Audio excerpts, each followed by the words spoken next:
Hi everyone, I hope you're all doing well. It is Jane and welcome back to a new video. If you're new here, welcome. This channel is all about fragrances. Today's video is dedicated to all you Jo Malone fans out there.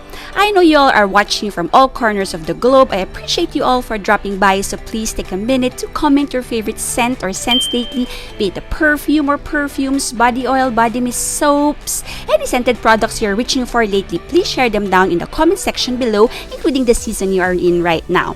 Here in the tropics, we are having occasional rainfall, but it's still very hot and humid in the daytime, all the way to probably midnight or so.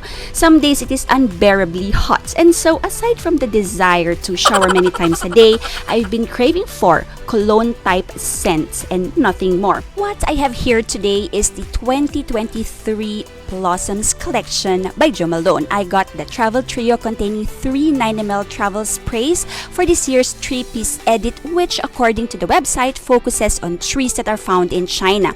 Personally, it was nice of Jo Malone London to conveniently package this trio together in a travel size for all of us to try. And I say this because I'm not a big Jo Malone fan, and I find that in order for me to be convinced that a full-size bottle is well worth it, I have to wear and sample it properly. This 9ml truly help.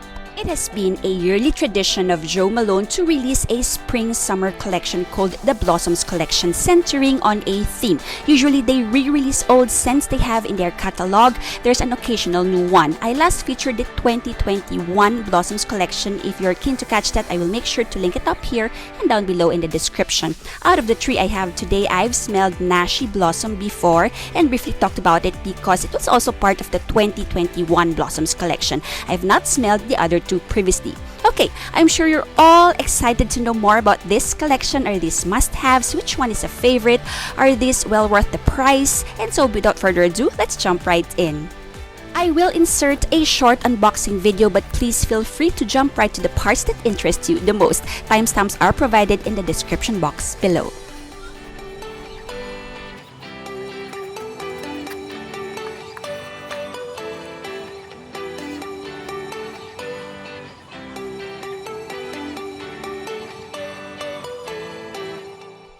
Osmanthus Blossom Cologne is a 2013 release, and the perfumer is Marie Salamani. Over the last 10 years, I think this has been re-released several times. The packaging surely changes with each release, but I do not have information if they change the formula or the notes when they re-release a product. Notes include petitgrain, osmanthus, and cashmere wood. Some release include peach in the notes list. The thing about osmanthus is that it's not a very floral scent in a traditional way. It is fruity, peachy, apricot nuances. At the same time, it has deep leathery touches as well, and these characteristics are very much appreciated in Jo Malone's Osmanthus Blossom. Despite the absence of a specific fruit note in the notes list, this opens with a fruity, peachy juiciness, almost like a fizzy peach drink with a slight bitter edge, probably owing to the petitgrain note. A little while later, this scent becomes increasingly floral and blossomy. The mid is my favorite part of the perfume. This dry down, bearing a robust woodiness admixed with the blossomy scent, probably owing to the cashmere wood in the base. This serves to ground the fragrance, giving it more depth and character, at the same time retaining that light, airy quality that is the signature style of Jo Malone colognes. This is a great everyday perfume, year-round and signature scent worthy for tropical climate. Probably too light for the colder seasons for you guys in temperate countries, but this is definitely an easy reach during the spring and summer seasons. Definitely feminine leaning. I love that this isn't flat and uninteresting and boring altogether. I love that this isn't your run-of-the-mill fruity floral. This is fun yet classy, casual yet chic. On my skin, longevity is about 4 to 5 hours in warm tropical Philippines. Projection and sillage strongest on initial spray, but the scent dies down pretty quickly to sit closer to skin. While this perfume is not my top favorite, this is a close second. Nashi Blossom Cologne was originally released in 2016, signed by perfumer Fabrice Pellegrin. This has been re-released twice in 3 years, I think. This has notes of lemon, pear blossom, rose, and white musk. This opens fresh and crisp and juicy and perfect for a sweltering hot day. The lemon is done perfectly well for lemon haters like myself. It is not the lemon cleaner type lemon here.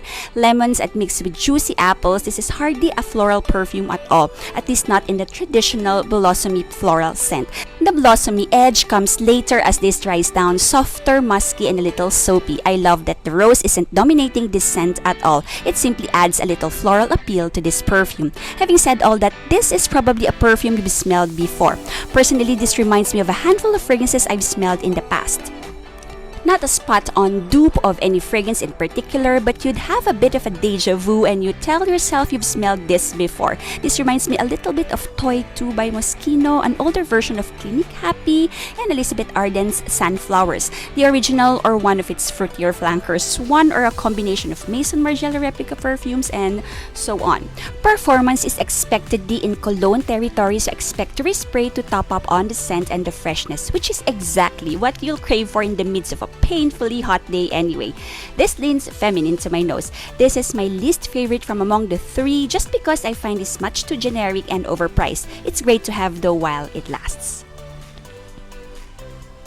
Star Magnolia Cologne. You've probably guessed that this last one is a favorite. The dent will speak for itself. I had to stop myself from depleting the bottle, so I have something left to show you all. To begin with, I love Magnolia in perfumes. I fell in love with Frederic Malle's Eau de Magnolia and decided to get it and keep it in my collection forever. But its price point is very niche and prohibitive. But this Jo Malone is probably the answer to my Eau de Magnolia void. They are not exactly the same scent-wise, but I enjoy them both very much in the same manner. Released in 2017, created by Anne Filippo, this scent was inspired by a trip to Shanghai. Similar to this too, Star Magnolia has been re-released a couple of times in different bottle designs before. I have never seen or smelled Star Magnolia in person. It may be a fresher, lighter, greener, less petally variety of Magnolia, so I can't say if this smells realistic. But this here opens with lemon, shiso, and ginger. The mid has magnolia and neroli. The base has amber and cedar. For those of you who are curious, shiso, also called Japanese mint, is an herb popular in Japanese cooking. It has a distinct flavor that not everyone might like. And I think it is shiso that's giving me all that green, airy magnolia scent, very similar to that of Frederic Malle's Eau de Magnolia, which I like very much. To be fair, it does not come across grassy or leafy or herbally, just an undertone of green. There is no distinct ginger kick in here. You feel the lemon only at the very beginning, and it's the pleasant, realistic lemon smell. For much of the life of this perfume, this is a fresh, airy blossom. The cedar and the amber serves to give this a little bit of character, but they do not dominate. And as for longevity, I find that this lasted the longest from among the three in this set.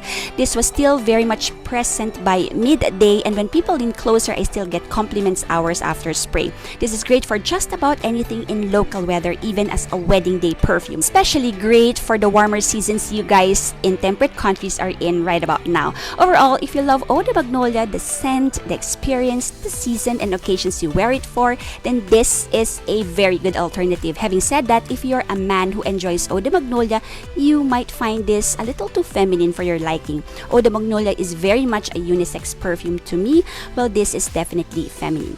By itself, this is a yes, very much full bottle worthy. This is one of the very few Jo Malone colognes that is well worth the price, in my honest opinion.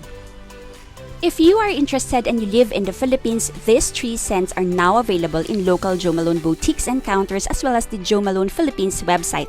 Sadly though, this trio travel set is not available in the website. The stores I have yet to check, but likely not available as well.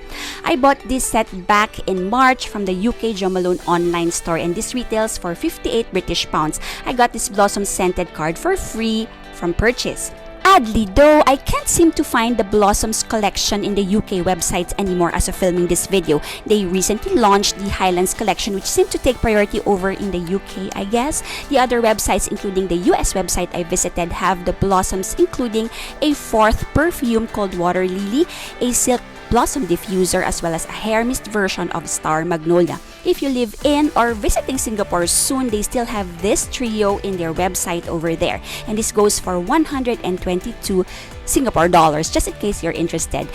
Any of these will make for great gifts for the women in your life. Mother's Day has come and gone, but if you do not have a Mother's Day gift yet, your mom is sure to love this collection. It's still May, and it's never too late to give your gift. So that's about it for this Jo Malone 2023 Blossoms Collection Travel Trio. If you have a favorite from among this, please tell us which one by dropping a comment down below. I hope you found this video useful. Thank you again for joining me today. And if you haven't yet, please subscribe to the channel and make sure to turn notification on so you never miss similar videos. Please give me a big thumbs up so I know you like or love my content. Check out my other Jo Malone videos, links down in the description box below. Take care, everyone. Smell your absolute best and see you in my next video. Bye!